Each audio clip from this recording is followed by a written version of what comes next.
ತಹಶೀಲ್ದಾರ್ ಕಚೇರಿ ಮುಂದೆ ರೈತರ ಮುಷ್ಕರ. ಕಲಘಟಗಿಯಲ್ಲಿ ರೈತ ಸಂಘದ ಸದಸ್ಯರು ಶುಕ್ರವಾರ ತಹಶೀಲ್ದಾರ್ ಕಚೇರಿ ಮುಂದೆ ಅನಿರ್ದಿಷ್ಟಾವಧಿ ಮುಷ್ಕರ ಆರಂಭಿಸಿದ್ರು.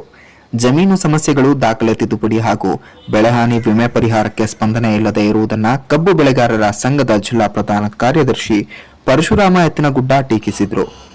ಫಕೀರೇಶ ಅವರು ಮಾತನಾಡಿ, ಸೂಳಿಕಟ್ಟಿ, ಹುಲ್ಲಂಬಿ, ಗಿಲಗಘಟ್ಟ, ಅರೆಬಸನಕೊಪ್ಪ ಗ್ರಾಮಗಳ ಸಮಸ್ಯೆಗಳಿಗೆ ತಕ್ಷಣ ಪರಿಹಾರ ಬೇಡಿದ್ರು. ಸ್ಥಳಕ್ಕೆ ಬಂದ ಉಪ ವಿಭಾಗಾಧಿಕಾರಿ ಶಾಲಂ ಹುಸೇನ್ ಸಮಸ್ಯೆ ಪರಿಹಾರಕ್ಕೆ ಭರವಸೆಯನ್ನ ನೀಡಿದ್ರು. ರೈತರ ಅರಿವು ಇನ್ನೂ ಗೊತ್ತಾಗ್ತಾ ಇಲ್ಲ. ಅದಕ್ಕಾಗಿ ತಮಗೂ ಈ ವೇದಿಕೆ ಮುಖಾಂತರ ನಾವು ಮನವಿ ಮಾಡ್ಕೋತೇವೆ. ದಯವಿಟ್ಟು ನಾಳಿಂದ ನಾಡ್ದೆ ನೀವು ಈ ವೇದಿಕೆಗೆ ಬರ್ರಿ, ನಮ್ಮ ಎಲ್ಲ ರೈತರ ಅಹವಾಲ ಸ್ವೀಕಾರ ಮಾಡ್ರಿ.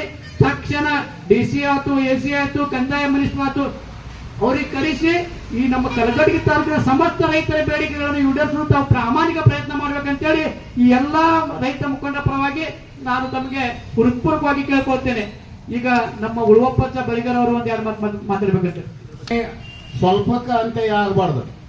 ಇದೇನಂದ್ರ ನಮ್ಮ ಸಮಸ್ಯೆ ಏನೈತಿ ಇವತ್ತನ್ನ ಯಾರೊಬ್ಬ ರೈತ ಆಗಲಿ, ಒಬ್ಬ ನಾಗರಿಕ ಆಗಲಿ ನೋಡಿ ಹೋಗ್ಬಾರ್ದು.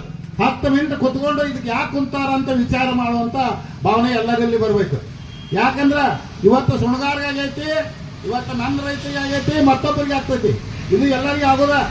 ಅದಕ್ಕೆ ನಾವು ವಿನಂತಿ ಏನ್ ಮಾಡ್ತೇನೆ ಅಂದ್ರ, ಇಲ್ಲೇ ಇದ್ದಂತ ತಹಸೀಲ್ದಾರ್ ಆಗಲಿ, AC ಆಗಲಿ, DC ಆಗಲಿ, ಒಂದೇದೇನಂದ್ರ ಇಲ್ಲೇ ಕಲಘಟಗಿ ತಾಲೂಕಿನಾಗ ಏನ ಆಡಳಿತ ಮಾಡುವಂತ ನೌಕರದಾರ ಏನಾದಾರ 3 ವರ್ಷಕ್ಕಿಂತ ಯಾರು ಜಾಸ್ತಿ ಅದಾರ ಅವ್ರನ್ನ ವರ್ಗಾವಣೆ ಮಾಡ್ಬೇಕಂತ ಒಂದೇ ಆಗಿ ನಂದ ಮನವಿ.